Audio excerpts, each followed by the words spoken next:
Abdoulaye Diallo, artiste peintre, connu sous le nom de Le Berger de l'île d'Ungor.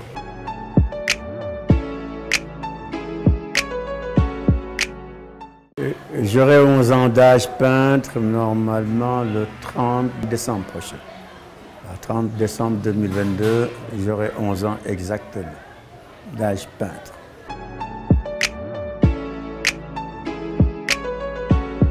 J'ai été talibé, je suis toujours talibé.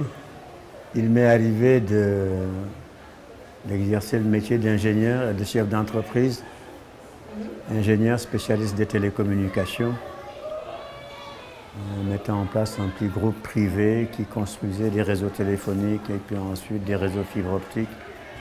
Et naturellement, de 2012 à 2019, comme consultant d'un grand groupe de télécommunications, du premier groupe au monde de télécommunications, présent au Sénégal et un petit peu dans un certain nombre de pays africains. Voilà. Disons, technique picturale, bon, je fais un petit peu comme tout le monde, mais je me suis inspiré un petit peu du principe de la gestation, partant du fait que ce qu'on attend de l'artiste, c'est d'offrir une exclusivité. Je me suis dit que la seule exclusivité qui vaille, c'est l'œuvre humaine, donc c'est l'humain. L'humain, c'est le fait d'un couple, donc une reproduction placentaire entre un homme et une femme.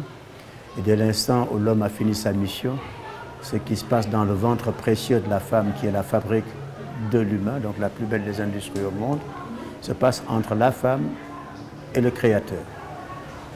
Et qu'est-ce qui se passe? C'est tout simplement une somme de couleurs et de matières qui s'entrelacent, qui se transforment, qui s'évitent, qui se délitent et qui, à un moment bien précis, selon les étapes, se solidifient pour devenir donc une œuvre humaine au bout de 9 mois et échappe ainsi au ventre qu'il avait conservé pendant ces 9 mois. Donc l'ensemble de mes œuvres reçoivent systématiquement 9 couches et il arrive un instant où je décide justement de créer les empreintes de l'œuvre et l'ADN de l'œuvre.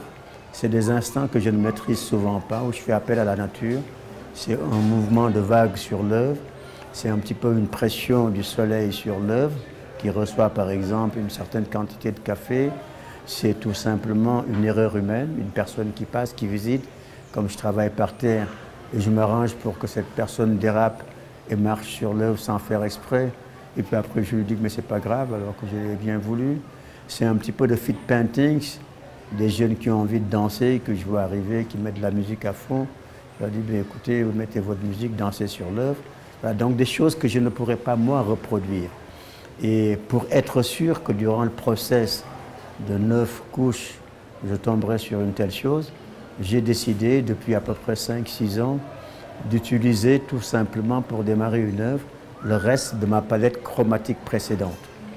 Et sans me poser de questions, j'attends la dernière heure de ma journée, que je quitte généralement vers 18h30, donc autour de 17h, entre 17h et 18h, je ne m'encombre pas de l'ordre des couleurs, je prends tout le reste comme je les trouve placés, je jette sur la toile, je jette un beau seau d'eau et je rentre sans tourner voilà, le dos. Je ne regarde pas, je m'en vais et le lendemain matin, je viens voir à peu près ce que la nature m'a offert. Si ça me plaît, je poursuis. Si ça ne me plaît pas, je fais comme les menuisiers, je prends ma toile émarine et je ponce ou je gratte. Et puis bon voilà, donc ce sont des choses que je ne pourrai plus reprendre. Et c'est ce qui me permet de dire qu'en réalité, je suis tenté de défier tous les copieurs de venir prendre une seule de mes œuvres et essayer de restituer la même chose. Quand je dis restituer la même chose, ce n'est pas tout simplement l'image qui apparaît à la fin. C'est le poids de l'œuvre, ce sont les dimensions de l'œuvre, c'est le contenu de l'œuvre. Parce que là aussi, une chose qu'il nous faut savoir, c'est que nombreux sont ceux qui peignent, mais nous, Africains, on nous a appris à faire la teinture avant de peindre. Donc mes œuvres sont aussi un petit peu l'assemblage des deux. Une teinture première, c'est ce qui fait que souvent derrière les œuvres, vous avez plein de taches. Donc je fais comme les teinturiers que j'ai visités au moins 12 fois de suite en 2012. Tous les 15 jours, je m'offrais un billet pour Bamako pour aller visiter une teinturière. Donc j'utilise à peu près les mêmes techniques, mais avec de la peinture acrylique ou de l'encre ou éventuellement d'autres matériaux qui sont le sang de cactus, l'huile de palme, etc. Voilà. D'accord. Depuis quelle année vous avez la maison sur l'île? Mais sur l'île, je suis là depuis environ 36 ans et demi maintenant. J'avais acheté à l'époque, comme font tous les Sénégalais qui ont un petit peu de sous, ils avaient besoin de résidence secondaire, il leur fallait se composer le visage et cela jouait le samedi et le dimanche sur leur transat et puis qu'on dise, ben tiens, Moshe est venu passer son week-end. Je me suis rendu compte au bout de 70 ans qu'on était réellement out of history, c'est-à-dire on était réellement dans autre chose, mais dans tout, sauf dans une vie normale. Hein? Je crois que ce n'est que maintenant que je rentre dans la normalité. Là où les uns et les autres peuvent dire que comme tous les peintres, nous sommes hors normalité. Moi, je pense que ceux qui se composaient le visage avant, comme disait Balzac d'ailleurs dans La fille aux yeux d'or, hein, cessez de vous composer le visage le matin, ce n'est qu'une somme d'hypocrisie. On calcule le nombre de pas à faire pour accéder à sa table de travail, la manière de dire bonjour. On vous serre la main, on se la joue. Il ne faut pas parler tout haut, il faut parler très très bas. Il faut bien voir sa cravate si elle est rayée. Il faut voir si vos souliers sont à lacets ou à boucle. Sinon, ce ne sont pas des souliers d'un homme de la haute hiérarchie. Bon, bref, des choses comme ça. Une somme d'hypocrisie qui nous a habités pendant un certain temps. Et je dis que quand on en sort, on découvre la vie. Et la peinture m'a permis justement de changer totalement de vie et de comprendre un petit peu ce que mon père me disait quand j'étais un petit peu plus jeune, que le niveau le plus bas de la fortune était l'argent. La fortune, elle est ailleurs, la richesse, elle est ailleurs. La richesse est dans le contact des gens, dans le partage et dans la volonté de partager et de transmettre le peu qu'on a dans sa tête.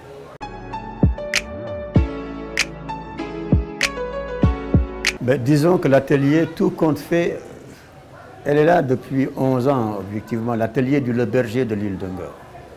Mais ce qu'il faut retenir, c'est que j'ai toujours aimé l'art. Et comme je dis, j'étais un autre homme à l'époque.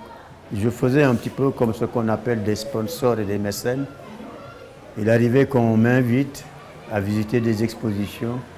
Il arrivait que je parraine des expositions. Et je me mettais dans mon bleu, comme on dit, les mains croisées. Je faisais le tour pour compter le nombre de bleus, de jaunes et de rouges. Et à la fin de la tournée, je demandais au commissaire de me réserver telle ou telle autre toile. En réalité, voilà, j'aimais parce que ça faisait bien d'être un petit peu dans ce jeu-là. La maison, elle a toujours été une maison d'artistes. J'avais toujours rêvé de donner cette maison à un artiste sénégalais pour qu'il y fasse sa résidence.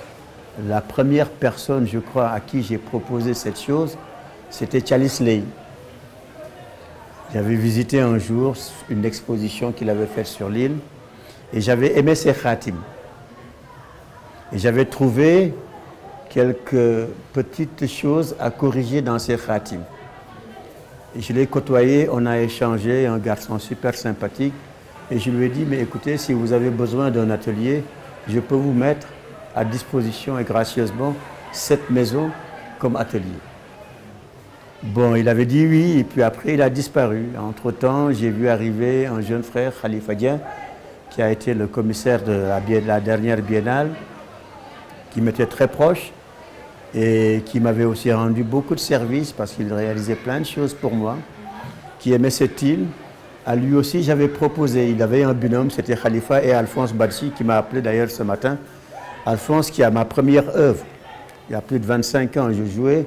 J'avais fait sur un bout de papier, il me dit, mais grand, qui c'est une œuvre d'art. Et ce matin, il me disait encore, je l'ai toujours, il faudra qu'un jour je fixe un prix. Je dis, attends encore, attends encore. Donc je leur avais proposé, après les avoir exposés ici, quand Baba Wan était, Cheikh Amadou Tidiane Wan, quand il était ministre de la Culture, je crois que la biennale qu'il avait gérée, j'avais demandé à Khalifa et à Alphonse de faire une exposition ici, et je les avais accompagnés. Au sortir de cette expo, je leur avais proposé de garder la maison pour y installer leur atelier. Bon, et on appelait la maison Niga. Il m'arrivait d'arriver le week-end, c'est comme ça qu'on avait réalisé la porte qui est derrière, là, de Khalifa. de prendre des bouts de bois, de machiner, faire une porte pour dire que c'est réellement Niger. Et eux aussi, bon, ça a duré, ils venaient, ils repartaient, ils venaient, ils repartaient. Et un jour, Khalifa me fait rencontrer une fille brillante, une de nos plus grandes artistes, Kiné Aou, qui a le prénom de mon épouse. Alors, je la croise, une fille sympathique, honnêtement sympathique, mais brillante en art. C'est réellement une des meilleures. Je respecte le travail de cette fille. Et à elle aussi, je lui ai dit, comme tu es l'homonyme de mon épouse, mais justement, cette maison est la tienne. Viens mettre ton atelier ici. Mais Bobo, suñu borom mom xam na ko koy def atelier. Bon, rien de tout ça n'avait abouti. Mais Rabbi, en fait, man le Japon ni xeyna ma fi def atelier. Et quelques années après, en 2011, alors que j'avais organisé avec Gaston Madera une manifestation Djoko, et à l'occasion, je devais présenter mon deuxième ouvrage, La fille du volcan. J'avais invité naturellement l'État, et la ministre Awa Ndiaye était là, Abdou Fall aussi était là, et j'avais aussi invité la mairie de Dakar. C'était une année où Khalifa recevait 11 maires de capitales africaines dans le cadre du Rébellion. Et il m'avait donc fait le privilège de venir avec les 11 maires de capitales africaines. Bon, à l'occasion, je m'étais dit que ni Teranga Boudaini, tu ne peux pas le faire comme ça. Donc je vais quand même essayer de financer un petit festival. Il avait consulté Gaston, il avait accepté de mettre son Djoko à ma disposition et on avait réuni un certain nombre d'artistes. C'était en 30 décembre de l'an 2011.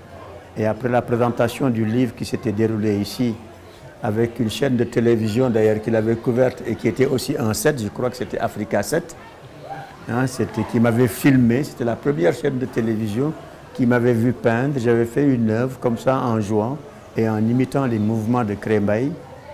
L'œuvre est restée ici. Quand on a fait le tour des performeurs, nous sommes revenus, j'ai vu plein de personnes devant l'œuvre qui me disaient qu'ils voulaient connaître l'artiste qui avait fait cette œuvre-là.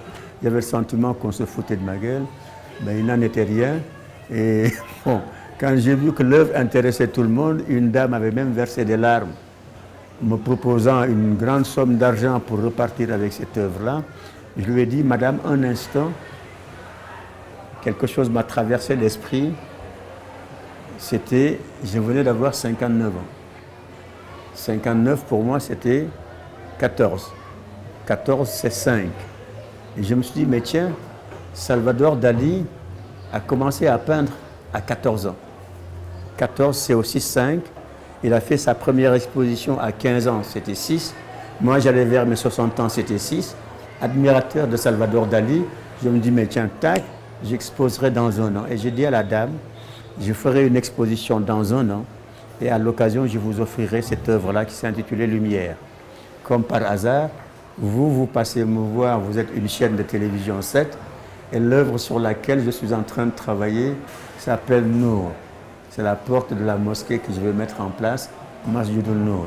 Donc j'avais commencé avec Nour, je vous reçois le jour où je suis en train de peindre Nour. Bon, yalla def sen ki bi barkel. Merci beaucoup. Mais vous dire merci, merci aussi à mon ami, neveu, frère et tout Moka qui m'a permis de vous rencontrer parce que c'est quand même grâce à lui que j'ai eu ce beau contact. Bon, j'espère que ça ne sera pas le dernier. Hein, on cheminera, Inch'Allah, longtemps ensemble comme nous sommes tous des jeunes. Hein. Moi, je suis presque convaincu que je continuerai encore pendant 56 ans. N'en déplaise à ceux qui sont... Voilà, donc pendant 56 ans, en tout cas, si vous avez besoin de moi, n'hésitez pas. Merci encore une fois et merci à tous. Et merci beaucoup. Merci.